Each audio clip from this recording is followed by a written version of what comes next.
Hello aspirants, ఈరోజు నుంచి నేను కొత్త ఇనిషియేటివ్ స్టార్ట్ చేస్తున్నాను. అదేంటంటే ఏపీఎస్సీ గ్రూప్ 1 మెయిన్స్ క్వశ్చన్స్ రోజు ఆన్సర్ చేస్తాను. నాకు బేసిక్ స్ట్రక్చర్ చెప్తాను, అది మేబీ హెల్ప్ అవ్వచ్చు. ఈరోజు క్వశ్చన్ వచ్చేసి పాలిటీ 2025 పేపర్లో అడిగిన క్వశ్చన్.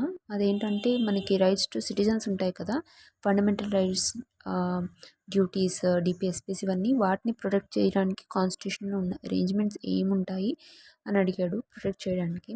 సో ఇందులో మనం ఎక్స్ప్లెయిన్ చేయడానికి ఇందులో 6 పాయింట్స్ యాడ్ చేయొచ్చు. Like article 32 constitution remedies help చేస్తుంది, 226 article high court jurisdiction and doctor judicial review, independent judiciary, constitutional statutory bodies, reasonable restrictions. Article 32 constitution రెమెడీస్లో మనం ఏం యాడ్ చేయొచ్చు అంటే డాక్టర్ బిఆర్ అంబేద్కర్ గారు హార్ట్ అండ్ సౌల్ అని మెన్షన్ చేశారు. అండ్ మనం సుప్రీంకోర్టు ఈజీగా వెళ్ళొచ్చు ఫండమెంటల్ రైట్స్ కానీ అప్లికేట్ అయితే. నెక్స్ట్ ఇందులో ఉన్నవి రైట్స్ ఎలాంటివి అంటే హెబియస్ కార్పస్, మ్యాండమస్, సెరిషరీ, క్యూఆర్ఎంటో, ఇలాంటివన్నీ ఉన్నాయి. ఇందులో ఎగ్జాంపుల్ యాడ్ చేయొచ్చు, ఒక కేసుని యాడ్ చేయొచ్చు. Khatun versus state of Bihar 1979. ఇది దేని గురించి మాట్లాడుతుంది అంటే స్పీడీ ట్రయల్ గురించి మాట్లాడుతుంది.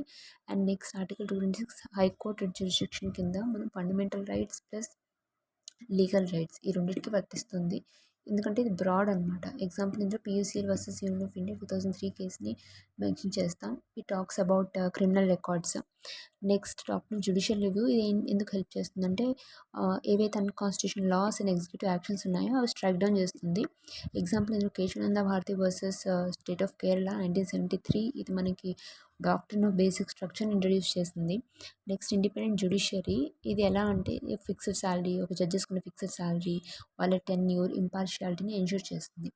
Next constitutional statutory bodies like women commission, OBC commission, SC commission, ST commission, ఇవన్నీ హ్యూమన్ రైట్స్ కమిషన్, ఇవన్నీ ఏంటి వల్నరబుల్ సెక్షన్స్ యొక్క రైట్స్ని కాపాడుతుంది. నెక్స్ట్ రీజనబుల్ రెస్ట్రిక్షన్స్, ఇది అంటారు ఆర్టికల్ 19 కింద మనకి స్పీచ్, మూవ్మెంట్, ప్రొఫెషన్, ఇవన్నీ మనం ప్రొవైడ్ చేశారు. కానీ వీటికి reasonable restrictions class 2 to 6 provide చేస్తుంది. ఇది ఎందుకంటే అంటే మనకు సొసైటీతోని కాన్ఫ్లిక్ట్స్ని అరేంజ్ చేయడానికి అనమాట. సో ఈ 6 పాయింట్స్తో ఒక మంచి ఆన్సర్ని మనం ప్రిపేర్ చేయొచ్చు. Thank you. ఎనీ సజెషన్స్ కామెంట్స్లో పెట్టండి.